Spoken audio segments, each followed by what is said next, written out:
간밤 파월 의장의 연설이 있었죠. 그렇기 때문에 또 시장에 관심이 높아질 것으로 예상을 하고 있어서 저희가 또 기획 특집 한번 마련을 해봤습니다. 시장의 중심에 있는 매크로 이슈를 심도 있게 들여다보는 시간, 닥터 매크로 시작합니다. 또 경제에서 이 시장에서 닥터하면 떠오르는 분이 있죠. 서강대학교 경제대학원 김영익 교수 나오셨습니다. 교수님 안녕하십니까?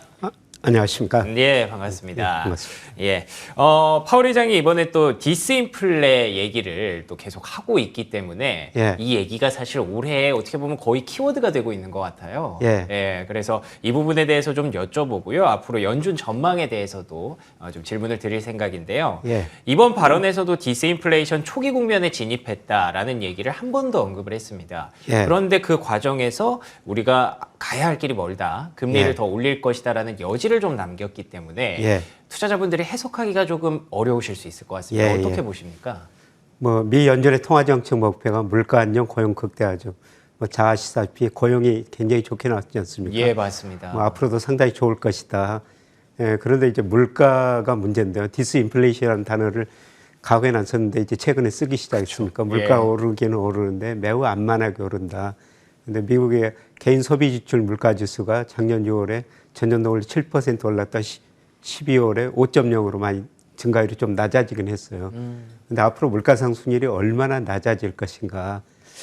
저는 연말 가면은 거의 2% 초반까지 떨어지리라고 보고 있습니다. 그리고 고용도 지금은 좋은데요. 앞으로 고용 증가세가 둔화되거나 혹은 감소할 수 있다. 그렇게 보고 있거든요. 제가 그렇게 보는 거는 미국 경제가 작년에 2.1% 성장했습니다만은 소비의 경제 성장 기여도가 무려 1.9%포인트나 돼요. 예를 들어서 소비가 정체됐다면은 미국 경제가 2.1이 아니라 0.2% 성장했다는 거죠. 그런데 제가 보기에는 소비 증가세가 앞으로 많이 둔화될 것 같습니다. 그렇죠. 왜냐하면은 작년에 임금은 올랐는데 물가보다 더 올랐어요. 실질 임금 감소했죠. 그러네요. 1인당 실질 가처분 소득 보니까 오히려 줄어들고 있어요. 그리고 주가 떨어졌죠. 지금 집값 떨어지고 있죠. 여기에 부의 효과가 나타날 거라는 겁니다. 그리고 과거 보면은 금리를 올렸을 때 시차 효과가 1년 정도 두고 소비에 많은 영향을 미쳐요. 작년 소비 3월부터 금리를 인상했으니까 금리상 효과가 올 2분기부터 나타날 거라는 거죠. 그래서 올해 저는 2분기, 3분기에 미국의 경제 성장률이 소비 중심으로 낮아지면서 고용도 감소할 것이다. 그래서 이거를 연준 그분들이 알아서 하실 텐데요.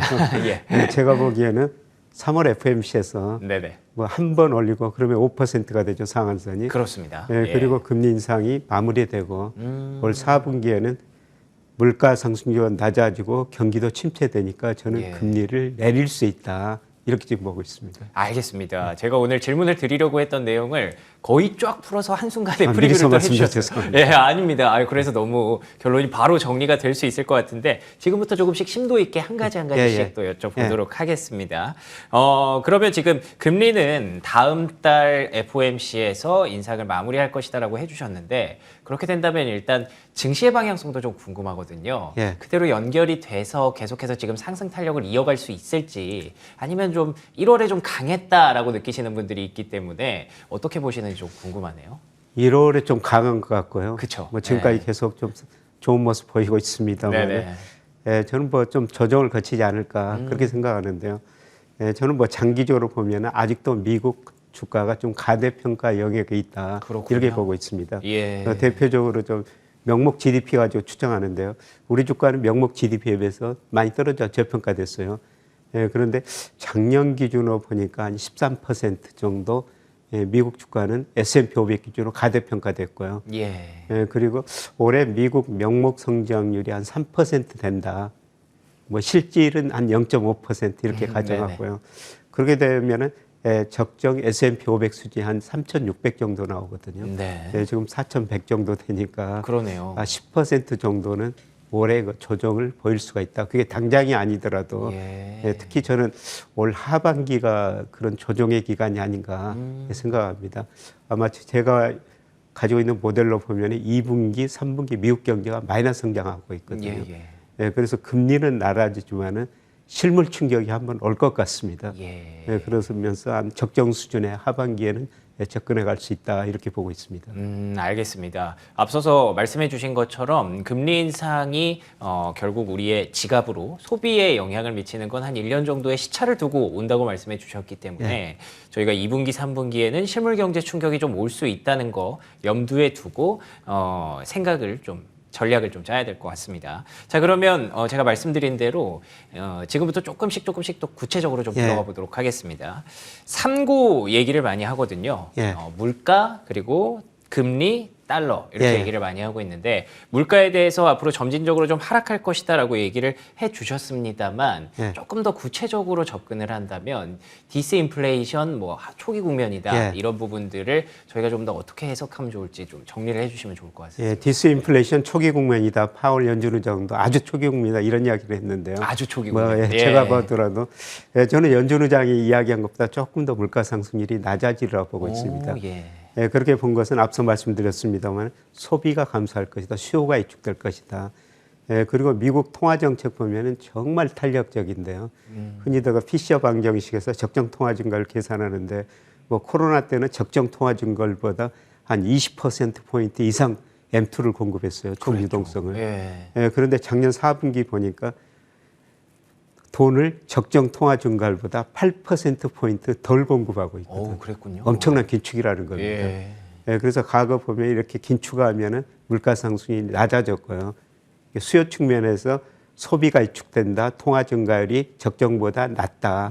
그리고 공급 측면에서도 뭐 국제 유가 특히 WTI가 120달러까지 올라갔지 않습니까? 그런데 전 75달러 안팎까지 떨어졌어요. 그래서 공급 측면에서 물가 상승률이 많이 둔화되니까 아마 연말에는 말씀드린 것처럼 개인 소비자 지출 물가 지수가 12월에는 2% 초반까지 떨어질 것이다. 그런데 연준이 더 중요하게 여기는 게 근원 개인 소비자 물가 지수죠. 그것도 저는 2% 중후반까지 떨어지리라고 보고 있습니다. 알겠습니다. 뭐 아직까지는 CPI가 한 5% 정도, 6% 정도 기록을 하고 있습니다만 연준이 목표하는 목표치는 2%로 많은 분들이 다 알고 계실 겁니다. 그런데 과연 올해 안에 2%까지 갈 수 있겠어라고 생각하시는 분들이 계실 텐데 저희가 계속 말씀드리는 대로 금리 인상이 그대로 물가로 전이되는 건 1년 정도의 시차를 두고 나타나기 때문에 아직은 장기적으로 봤을 때 올해 안에 2% 달성할 가능성이 좀 높다라고 정리를 해주셨고요. 이 얘기는 뭐 투자자분들에게 굉장히 좀 긍정적으로 들릴 것 같은데 금리는 어떻게 될지 이 부분도 좀 궁금합니다. 계속해서 금리는 일단 올라가고 있는 상황이고요. 아직까지는. 그리고 또 국내 금리를 또 얘기를 하지 않을 수가 없는 게 미국에서 금리가 계속 5%대까지 올라간다면 우리는 안 올리고 버틸 수 있을까? 그런 생각도 좀 들거든요. 미국의 연방 기금 금리는 다음 3월에 5%까지 올라갈 수 있다. 그렇겠죠. 그다음에 우리 금리 이번 달에 또 금통이 열리지 않습니까? 맞습니다. 저는 뭐 3.50%에서 거의 마무리됐다고 생각을 하는데. 그래요? 그런데 1월 물가가 뭐 5.2% 올라버렸으니까 한 번쯤은 더 올릴 수 있다고 생각합니다. 그래서 3.75%까지 올리더라도 그게 이번 금리 인상 사이클의 마무리다. 그렇게 보는 거는 우리 경제가 작년 4분기 마이너스 성장했고요. 올 1분기에도 소비도 별로 증가 안 하고 투자도 안 하고 좀 수출이 많이 감소하고 있지 않습니까? 아마 2분기 연속 우리 경제가 마이너스 성장했을 것 같습니다. 뭐 이런 통계를 보면은 우리도 금리 인상 사이클이 마무리됐다. 그런데 이미 그 시장 금리는 많이 떨어지고 있지 않습니까? 맞습니다. 미국의 10년 국채 수익률이 4.2%까지 올랐다가 3.5, 어제 보니까 3.67 정도 올랐던데요. 우리는 더 많이 떨어졌어요. 예를 들어서 우리 10년 국채 수익률이 작년 10월에 4.6%였죠. 근데 최근에 3.2%까지 떨어져 버렸습니다. 시장이 기대하는 거는 10년 국채 수익률에는 앞으로 경제 성장을, 앞으로 물가 상승이 들어있는데요. 앞으로 물가 상승이라 경제 성장률이 많이 떨어질 것이다. 저는 시장이 옳다고 생각하고 있고요. 미국이나 우리나라나 제가 시장 금리하고 연방 기금 금리하고 인과관계를 분석해 보면은 시장 금리가 기존 금리를 설명해 줘요. 그래서 저는 뭐 미국이나 우리나라는 거의 이제 금리 인상 사이클이 마무리되는 단계다 이렇게 내다보고 있습니다. 알겠습니다. 시장 금리를 보면서 국채 금리가 최근에 다시 좀 올라오고는 있습니다만 이제 금리 인상이 마무리 단계인지 아닌지 확신이 없기 때문에 지금 좀 변동성을 겪고 있는 것 같고요. 교수님께서는 거의 마무리 단계에 접어들었다라고 정리해 주셨으니까 이 부분도 참고하시면 될 것 같은데 제가 마지막으로 드릴 질문이 이제 또 달러였거든요. 예. 근데 달러 역시 최근 들어서 조금 103까지 이렇게 인덱스가 예. 올라오는 모습이 있었는데 그것도 지금 이렇게 쭉 말씀해 주신 맥락에 따르면 안정이 좀 될 것 같네요. 예, 저는 예. 달러 지수는 하락 추세로 전환됐다. 큰 흐름 보면은 네. 뭐 114까지 작년 9월에 갔지 않습니까? 그렇죠. 뭐 최근에 뭐 102까지 떨어졌다가 고용 좋게 나오니까 뭐 103 안팎에서 지금 움직이고 있습니다. 예. 예, 미국의 대내 불균형이 너무 심화됐어요. 지금 미국 정부 부도난다는 이야기가 나오는 거 좀 정부 부채는 없죠. 그다음에 미국의 대부채가 너무 많습니다. 이런 걸 고려할 때 달러 강세가 지속할 수 없다 이렇게 보고 있고요. 예. 지금 아까 채권 시장이나 외환 시장하고 기대하고 지금 연준의 기대는 많이 다르죠. 네. 달러 가치가 114에서 102까지 10% 이상 떨어졌다는 건요. 외환 시장이 보기에는 미국이 4.75, 5% 금리에서 미국 경제가 도저히 견딜 수 없을 것이다. 그리고 머지않아 미국이 금리를 인하하고 미국이 금리를 인하하니까 미국으로 돈이 덜 들어갈 것이다. 예. 이런 기대를 갖고 달러 가치가 떨어지는 거거든요. 미리 좀 움직이고 있는 거군요. 예, 그래서 뭐 시장이 오르냐, 연준이 오르냐, 이거는 앞으로 소비가 판단해 줄 거라는 겁니다. 앞으로 소비가 줄어들면은 저는 고용도 줄어들고 결국 시장이 연준 위원들보다 더 똑똑했다. 예. 이게 아마 2, 3분기에 이런 데이터들이 나오면서 결국 시장이 옳았구나. 이런 생각을 할 수 있을 것 같습니다. 오, 알겠습니다. 또 이렇게 웃으면서 좀 확신에 가득 찬 모습으로 말씀해 주시니까 투자자분들이 많이 좀 마음이 놓이실 것 같다는 그런 생각도 드는데요. 그럼 한 가지만 질문을 더 드릴게요.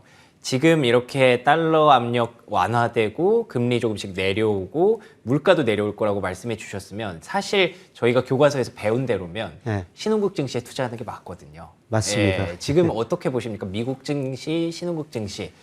저는 뭐 작년은 미국 증시가 좋았는데요. 네. 앞으로 뭐 10년 이 정도는 신흥국 증시가 더 좋으리라 보고 있습니다. 예. 앞서 말씀한 달러 가치가 떨어지고요. 달러 가치가 안정되면은 또 돈의 흐름이 신흥국으로 이동되거든요. 그렇죠. 예. 그래서 작년 11월부터 제가 돈의 흐름을 이렇게 주간 단위로 체크하는데 미국은 상대적으로 주식형 펀드 자금이 덜 들어가고요.